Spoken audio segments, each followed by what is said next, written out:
تعالوا نتعلم يا شباب، يا إخوة، يا أخوات. ذكر إذا قلناه عند اشتداد المرض، الهام، السقم، شدة تنزل بالإنسان، فإنه بإذن الله يزول بإذن الله.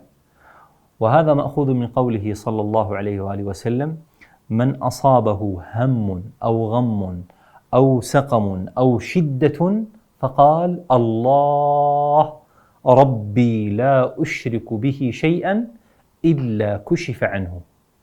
فمن وقع بشدة أو مرض أو سقم أو أصابه شيء من هم أو غيره فليقل هذه الكلمات: الله ربي لا أشرك به شيئا، فليداوم عليها بإذن الله، لا يخرج من ذكرها حتى يكشف الله تعالى عنه ما يجد من هم أو مرض أو شدة أو غير ذلك. أسأل الله عز وجل أن يجعل هذا المقطع سببا في أن يفرج عنكم ما أنتم فيه.